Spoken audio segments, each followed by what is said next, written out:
You're about to hear an original HFY sci-fi tale titled Elite Guard Asked Why She Fed the Cubs First, until the medical scan showed what she'd done.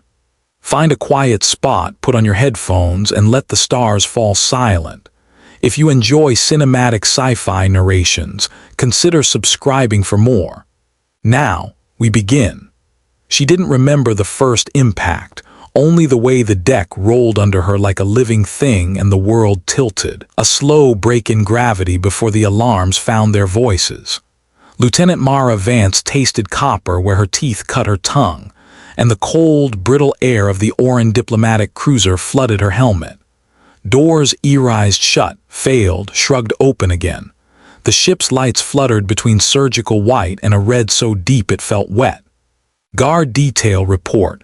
Captain Oduya's voice snapped in her ear, old oak and iron. Vance Deck C, she answered, pushing off a bulkhead. Hull breach midships, boarders likely, civilians. She already knew the answer. Auran delegations traveled with their young. It was their way of invoking peace, show an enemy the stakes and wager they wouldn't fire into the future. Most species honored that ritual. The Threxians did not. Priority, extract the cubs, Oduya said. All other objectives secondary. We hold long enough for the convoy to break. The corridor kinked around a support rib. The floor had become a slope. Frost bloomed and sublimated in the raw draft, sparkling like city snow for an instant before vacuum licked it away. Mara pulled herself through the buckle in the hull, boot magnets grabbing the deck. She passed a mirror-bright panel peeled back like skin flayed from bone. Beyond it, the open dark glittered. You could fall for 1,000 years in that dark and never hit bottom. Copy, she said, and quelled the tremor in her voice. Fear was a useful animal if you kept the leash tight. She checked the mag pistol at her hip, the ceramic knife strapped to her thigh, the flex seal on her left gauntlet where shrapnel had kissed her earlier. She'd lost a dozen calories already frosting and defrosting inside the suit. Every breath was cold fire. Her visor projected status in small, stubborn text. Oxy, 67%. Temp, falling. Heart, steady. Ammo, 15. The Auran interior architecture crouched low and generous, curving like a riverbed.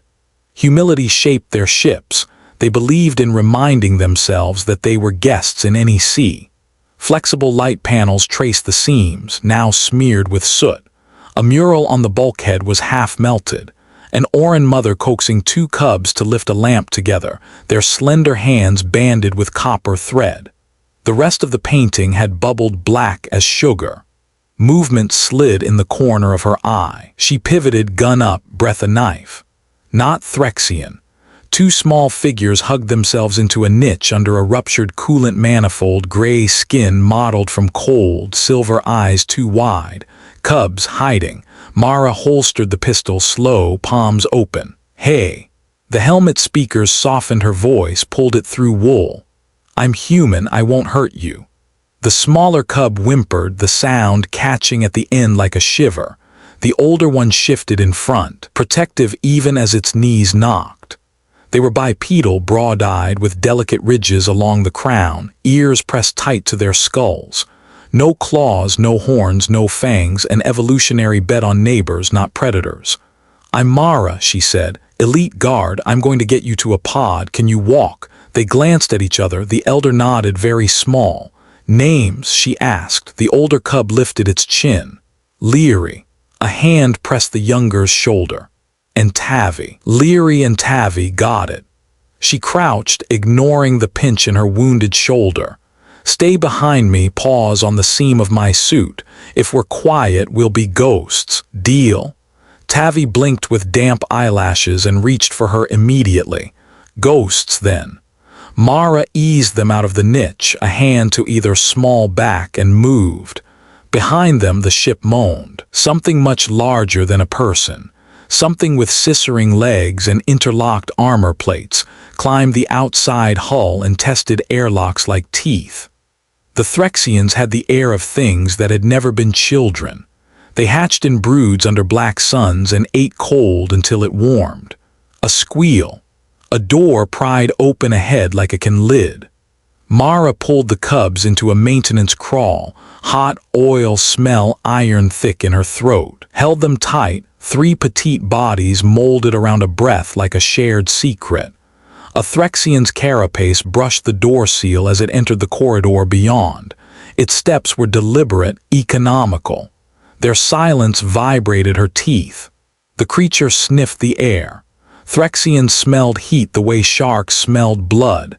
Leary's chest hitched. The sound wasn't louder than a fingertip on velvet, but it felt huge. Mara eased two fingers along the cub's throat and pressed a nerve loop Auran med techs had taught her to calm a panicked child. Leary's breath eased. Tavi's ear pressed to Mara's pauldron, finding the thud of her heart and sinking to it. The Threxian paused, head angled. Then it moved on. Mara counted to 20 with a patience she didn't believe in and let the three of them breathe again. When they slipped out into the corridor, they left no prints. The Threxian had clawed a pheromone rune in the wall, jagged, vertical, banishing, marking rooms it had cleared. The smell was chemical rot. In another life, she'd painted little chalk arrows for teammates behind her. Now she was reading the enemies. A fork in the passage would have carried them toward the hangar, but the ship's schematic in her HUD showed the hangar blown open, a bouquet of twisted struts frozen in bloom. So, medbay first. Pods tended to be wired through triage. If she could grab med patches, heat blankets, a blood synthesizer, if she could get the cubs to swallow anything, their odds improved. They turned the corner and met a wall of smoke. The medward had burned itself black and then starved, fire crisping the edges of gauze still in the racks. Her boots whispered through ash. The auto loom lay curled like paper scrap. In the center bay, a surgeon chair remained bolted to the deck, its armatures folded like a spider at rest. Above it, a med drone hung dead in its cradle, one red eye open. Mara palmed the cradle open and punched the drone's restart pin. Nothing. She hauled on the access panel, swore when the hinge bit her glove, and ripped two energy cells from beneath the rack. She slapped one into the drone, thumped the housing with an elbow. The red eye flared, died, then warmed into amber. The drone quivered in her hands like something surprised by life. "Come on, darling," she murmured.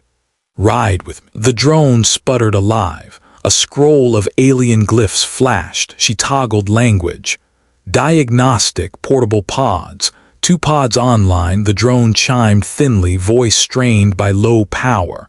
Launch rails damaged, manual override required. And almost apologetic, warming blankets intact. "We'll take it." Leary touched the surface of the chair, eyes reflecting the amber diagnostic.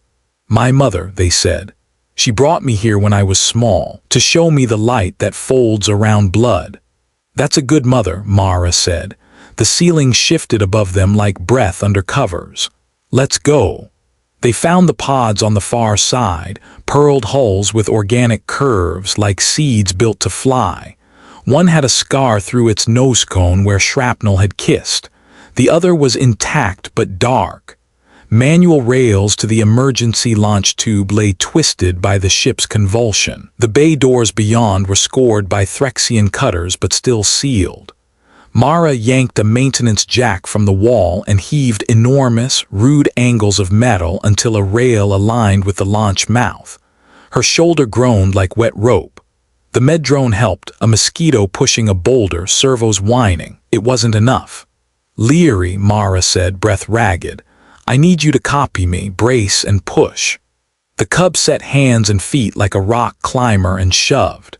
Tavi watched, then put both palms flat and shoved too. The rail slid with a teeth-on-bone screech.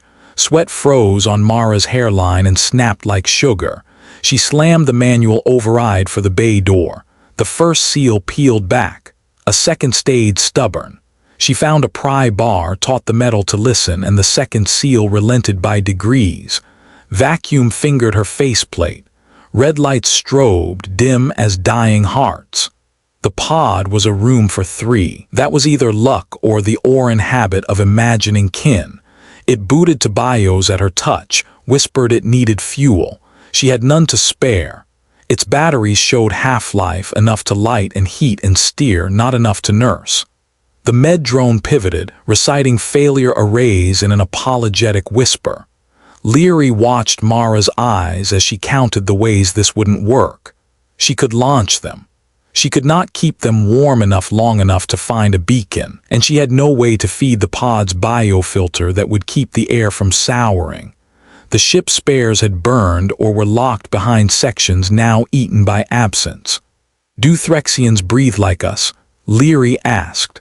Their voice had a deliberate, almost adult cadence, someone trying to build calm with blocks. "Close enough," Mara said. "Close enough to steal our air." Tavi reached for the glossy pod hull. In that reflective curve, the little cub's face looked like a question. Mara stood there long enough for the med drone to chime, vitals trending negative, and then she pulled a red cable from the back of her neck jack and slotted it into the pod. A hiss. The lights breathed brighter. The pod, a small, sleeping thing with the shape of shelter, opened one eye in thanks. "What are you doing?" the drone asked, as if it were a doctor and she a reckless patient. "Borrowing," she said. "Human suits carry emergency conversion routines for cross-species triage. Don't worry, it's only calories and sugars and a little heat. You can synthesize from it. You've got the filters to sort the rest." "Human," Leary whispered, as if the word were the name of a holy animal. Mara crouched and fished her emergency ration cartridge out of the thigh compartment. A dense, unlovely block the consistency of candle wax, packed with everything you needed if you were starving and little you wanted if you weren't. She slammed it into the pod's biofeed port. The system purred awake. In her ear, the suit whispered that she just donated a life she might want later. She told it later was an extravagant luxury. The pod warmed. Leary held Tavi in an arm hook and leaned toward the vent like street kids finding a bakery. The heat touched their faces and the stiffness went out of their shoulders. "Get in," Mara said, keys in her fingers. Her voice didn't wobble. "When the rails align, I'll yank you home." "You come," Tavi said, so certain it was an invitation to a picnic. "Right behind." She swallowed. "Always right behind." They crawled into the pod and curled together. The med drone nested under the lip where it could feed them warmth in pulses. The pod asked her for coordinates in Auran script. She fed it the nearest joint signal beacon she could trust wouldn't be a Threxian ruse. The station shook. The pitch of the ship changed, like a choir lifting a note. The Threxians had decided to peel this husk layer by layer. Mara braced her boots against the deck and her hands on the pod lip. She hauled. The rails protested, then slid. The pod's nose kissed the mouth of the launch tube. Her shoulder screamed. The wound at her deltoid burned and went cold, a dangerous kind of quiet. She seized the manual release and pulled. The pod sighed forward the way animals do when they trust. Then it went, a white seed into dark earth. The launch door sealed on a reflex that felt like relief. Silence hit hard and then, much louder, an articulate scrape down the corridor she'd come from. Armor, claw. A Threxian silhouette slipped past the doorway like a murder of geometry. Mara drew the pistol. Her hand shook cold, pain, adrenaline, but the barrel did not. The thing turned toward the gleam of her visor. It hissed, half curious, half hungry. She put a round into the seam under its eye plates. It reeled, black ichor blooming like tar in water. She fired again, and the corridor filled with sound like tearing silk. Two left. Another shadow. She moved because movement was a habit and habits save lives.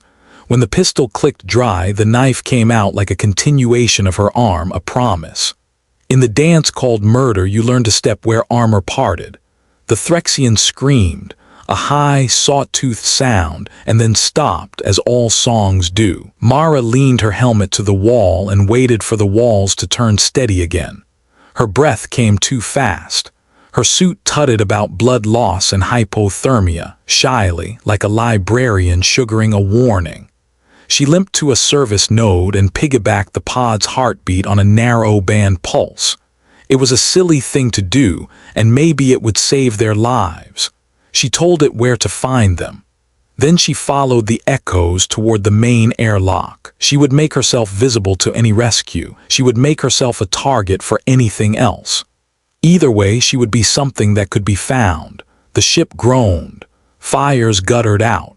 Time got long. When the rescue tugs nosed the cruiser 3 days later, days stretched thin as wire, Mara was sitting against the airlock helmet dark.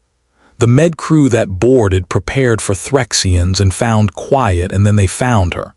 They set the scanner on her chest. The display populated with absences. Electrolytes gone, glycogen stripped, iron ransacked from blood like moths in a cupboard. Her body had been a pantry and she had emptied it. Christ, one medic breathed. She fed the pod. Another medic followed the cable in the wall conduit where she'd piggybacked the heartbeat wave. He looked at her face, calm in death, and felt very small. They found the pod a day later, heat signature faint but stubborn. The cubs slept tangled the way siblings do in long winters. The med drone had burned out a servo, keeping them warm. When the rescuers cracked the hatch, Leary woke and reached for the nearest human glove and said very carefully, "She told us to be ghosts until we were seen." The medics laughed and then cried without meaning to. It could have ended there, a story archived, a neat tragedy stamped with medals and wreaths. Humans are very good at goodbyes, but stories are seeds when you drop them in the right soil. The Auran High Council requested the body. They wound her in bright wire and sang heat into the metal so it glowed a soft red. The cubs stood at the edge of the dais and held hands around their grimy unit patch, and ambassadors who had practiced diplomacy for a century wiped their eyes with their sleeves. The Aurans called her Keeper of the Flame. They recorded her as kin. An officer from Mara's old unit gave Leary the battered ceramic knife. She'd want this to belong to the family she saved. Leary bowed without knowing how the gesture translated across species. "I will keep it sharp." After, in the corridor, an Auran elder bent and knelt to Leary's eye height. "Little one," she asked, "why did she feed you first?" It wasn't a scold. It was a stone put gently into a child's hand. Leary touched the unit patch around their throat. "Because she said we're family," they whispered. "And family is who you feed first." The elder nodded slow, as if a physics law had just been written. Years braided themselves into rope. Leary and Tavi grew taller.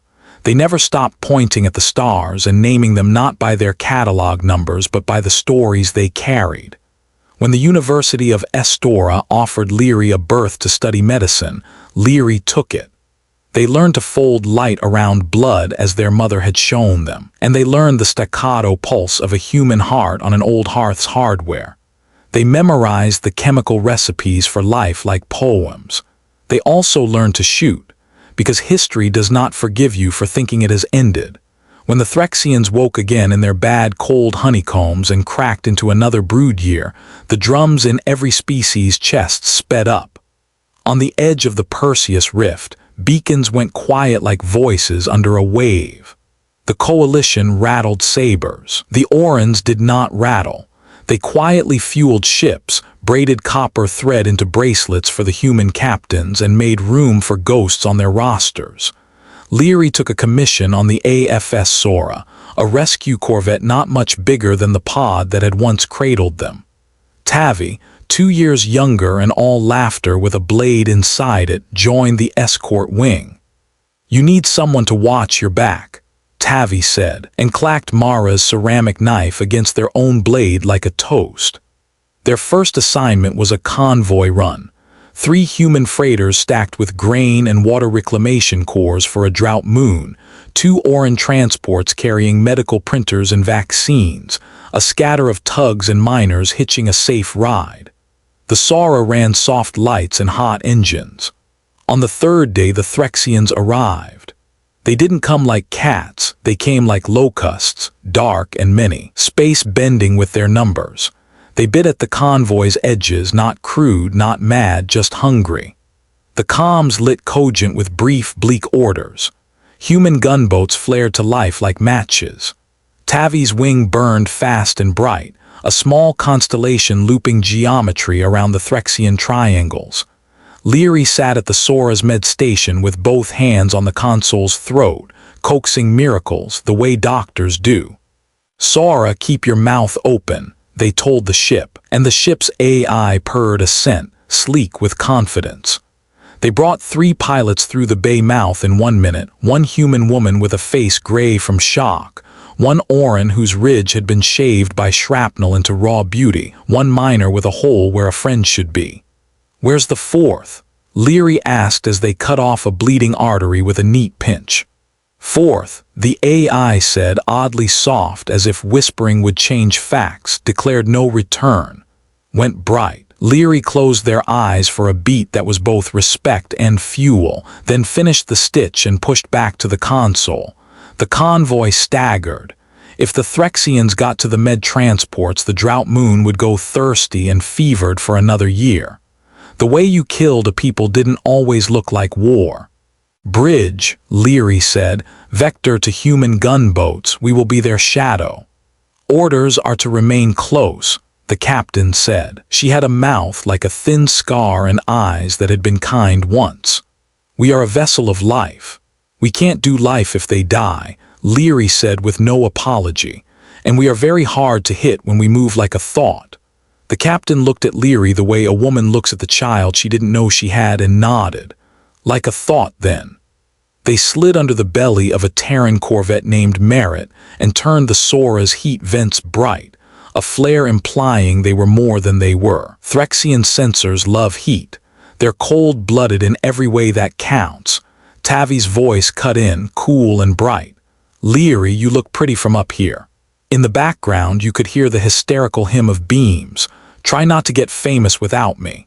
"No promises," Leary said, and their ridge lifted. Their hands were very calm. The convoy would break through or it wouldn't. All Leary could change was the geometry. They sent a narrow band hum out along a frequency old and small, a heartbeat. The Merit's captain, a compact human named Jen Ordega with hair shorn to regulation's meanest length, looked down at her console and frowned. "Who's pinging me like a metronome?" Leary toggled an open channel. "A friend," they said, and sent a packet of calculation. "They smell heat. Show them something you can afford to lose." "Copy," Ordega said, the word a sailor's prayer. She vented a spent missile rack and lit it with a kiss of plasma. The Threxian wing veered a degree or two. The degree put them in range of the 2 gunboats that had been slow a second ago and swift now. The geometry changed again. By the time the convoy cleared the worst of it, the Sora's bay was a garden of triage. Leary stepped through the rows and kept each spark company into or out of the world. They fed a human cadet warm glucose from a squeeze tube and spoke to him about earth rain until his breath deepened. They reattached a severed Auran ear with a kiss of gel and a precise hummed song that told the molecules they belonged. In a corner, they held an empty helmet against their stomach for a full minute. It smelled of smoke and raisins. When they set it down, they felt very old. On the 4th day, in a quiet strip of space with the taste of metal still on everyone's teeth, the convoy reached an Auran human way station. Light spun on rails, a cradle in the night. They docked with the kind of relief that turns knees to water. In the station's mess, someone put music on low without meaning to. That is what people do, they insist on small fires. A human major moved between tables like a man patrolling his own ribs. He wore an elite guard crest, Mara's old crest, and he stopped at Leary's chair. He looked at their patch, bright and battered, with the stitched unit symbol. "You 2 knew Vance?" he asked. Voice respectful of the place a story took up in air. "She saved us," Leary said, and Tavi tapped the ceramic knife against their mug. "She saved all of us," the major said carefully. "We've built a thing around her name, and some days it holds." "What thing?" Tavi asked, eyes narrowing, curious, not combative. "A promise," the major said, "that we feed the future first and everything else is logistics." Weeks after, the Threxians grew bolder. a planet called Latchkey Small, with 2 blue-green seas and a population that believed in slow soups and long walks, blinked off the map. The Coalition sent a fleet. Leary went with them, their hands wanting a console and their heart wanting a quiet they couldn't have yet. They were above Latchkey when the fleet spotted a raft, civilian, battered to kitchenware thinness, full of refugees who had done all the right desperate things and would die anyway without help. There was a Threxian cruiser between the raft and the fleet. The cruiser was not cowering. It turned lazily, indifferent as a crocodile in warm water. "Hold," the admiral ordered. "We can't break line." Leary buckled Mara's knife into the pocket over their heart and spoke to the captain. "Let me take a shuttle." "You'll be paced," the captain said. "I've been paced before," Leary said gently, "and somehow I carry shape. Let me try." The captain closed her eyes a moment, saw a human under red emergency lights feeding a pod with a cable from the back of her neck, and said, "Take Tavi." Tavi strapped into the seat behind Leary, grinned like a cracked sun. "I was coming with you even if you ordered me not to. Now it's legal." They dropped like a seed from the Sora's belly. The Threxian cruiser rotated a degree, curious. The shuttle's paint was copper bright and shone like something Auran children braid on festival days. Leary burned the engine hard for a second and then killed it, coasting, pretending to be dead. Threxians don't learn ceremony, they learn habits. Habits are faster. At the last second they gunned the engine hot and punched the shuttle into a microspin, rotating the signature like a coin and slipping under the cruiser's sensor sweep. Space has rules, but you can cheat if you study. The raft grew, faces inside it like smudges on glass. Leary could see the whites of eyes. Tavi unbuckled, latched the harness to their hip, and leaned out toward the docking collar with a net and a prayer. "Closer," Tavi said. "This is as close as math will let me," Leary said. Tavi laughed. "Then we'll make new math." They caught the raft like a field catches a hat. The docking collar kissed, sealed, held. Refugees poured through gravity like drunk foals. A child had wedged a carved wooden fish in their belt, stubborn toy against unreasonable vacuum. An old man carried a paper bag as if it were a heart. Leary caught each with the same care, because that is the rule. All lives weigh the same. The Threxian cruiser noticed late and turned toward them, bored predator becoming awake. The admiral's voice in their ear rose to a pitch of prayer. "You have 30 seconds, then we go messy." Tavi sealed the hatch and kicked the lever. Leary grinned a fox grin at the laws of physics and bullied the engine.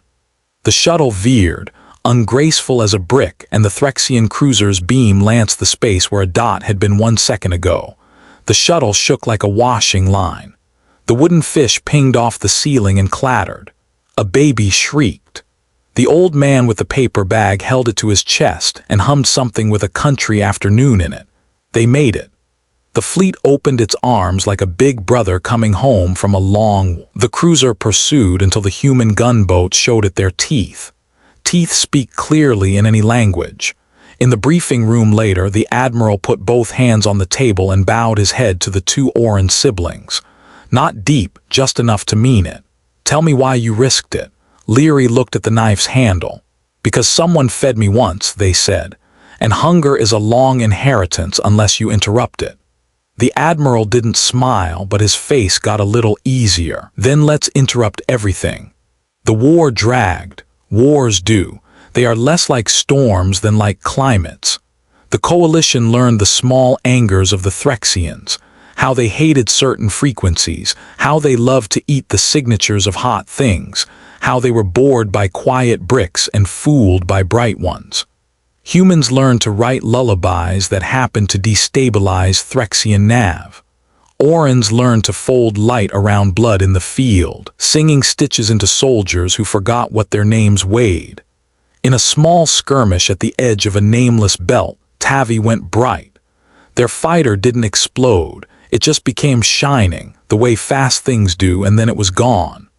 Leary heard the hollow in the comms where Tavi's wisecracks should be and knew before anyone told them.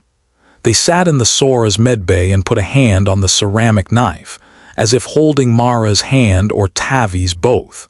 The captain came and said nothing. The silence was a good one, the kind that meant I'm here without adding the insult of words to a wound. When Leary stood, their face was calm. They returned to the console and held lives even as their own bled. Grief and duty aren't opposites. They are the same thing in different seasons. The final battle was a ridiculous thing at the edge of the rift. Ships stacked like bones, comms a chorus of languages, command screens lit like winter festivals. The Threxians came layered, a hive of blades, and the coalition had learned some songs, but not all. Everything that had been done before mattered. Everything that would be done in the next hour mattered more. Human carriers and Auran calyx ships opened in tandem, releasing fighters like pollen. The Sora rode low, a medic in a wrestling match, eyes bright, mouth tight, hands gentle when they could be. Leary ran the triage net and the trickery net at once, humming under their breath. The hum was the heartbeat pulse Mara had taught them without teaching. On the starboard flank a gap opened. The Threxians saw it. So did Gen Ortega on the Merit. In a human language Leary knew by heartbeat if not by grammar, Ortega said, "No gap," and threw her ship sideways, belly to teeth. The Merit should have broken. It did not. It held like a wall someone had built with stubborn love. The Threxian beam glanced off, wasteful and surprised. Leary sent heat flares in patterns the Threxians had not met yet. 3 cruisers turned their heads like dogs considering a whistle. The Auran flagship Cora surged into the angled space and opened her spine, showing a weapon no one had seen outside of a laboratory. A beam of quiet that cooled as it went, a hush that told hot things to sleep. The Threxian hive's weapon arrays dimmed like someone closing their eyes to listen harder. For a breath in an old universe, there was true silence. In that silence, the coalition sang. Fighters cut, big ships burned, rescues wove through war like needles doing the hard work of repair while the cloth was still tearing. The Sora's Bay was a garden and a grave and a home. Leary moved like a machine with a soul, feeding sugar, nicking arteries shut, telling people who they were while they remembered. At the end of the long hour, the Threxians folded. They don't run. They go still. The hive dimmed, and the survivors peeled away toward their cold nests to incubate the memory of a defeat. On the afterdeck of the Cora, the flagships tangled in their own moorings like tired oxen. The admiral stood at a small podium and spoke the necessary words. Everyone knew victory meant only that there would be time to grieve properly and rebuild longer.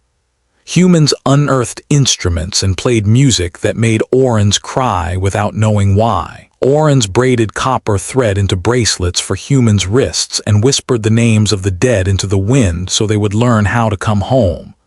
Leary sat on the edge of the deck and dangled their legs into gravity taxed to be playful.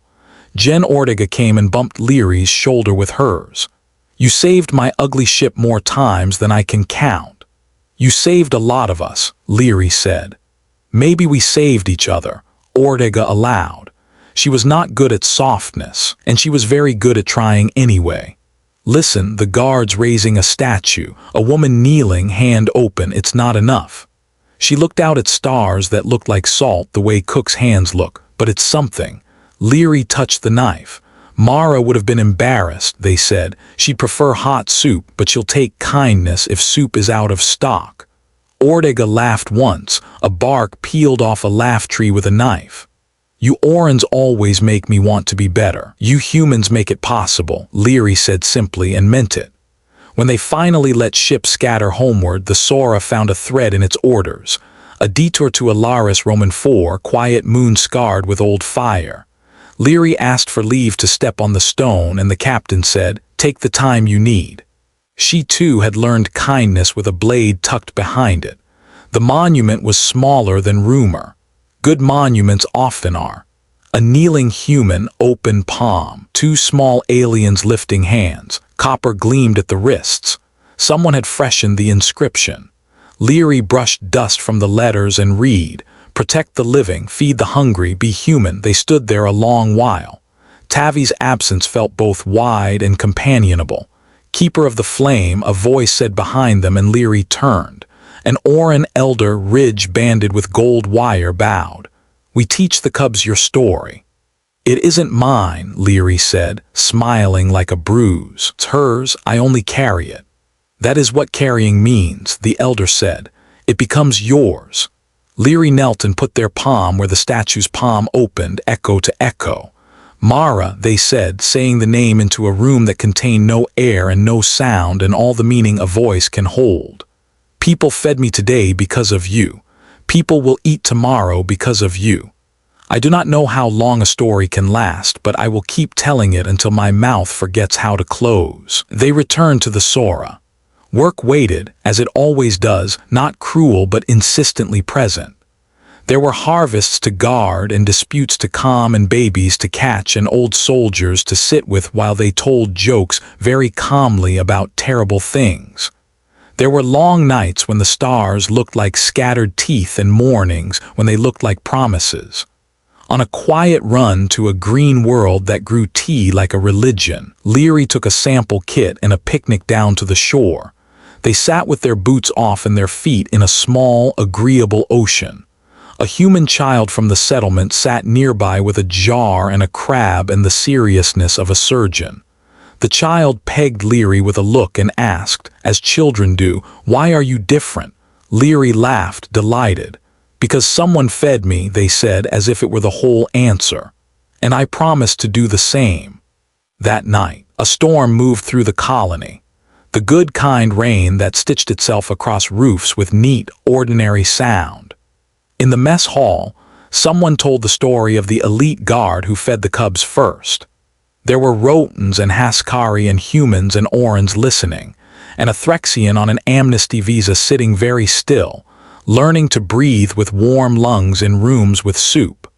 The Threxian heard the story and didn't move, because stillness was safety and change was heat. But something in the set of his carapace softened a fraction. Stories don't change hives, they change people. Hives are made of people.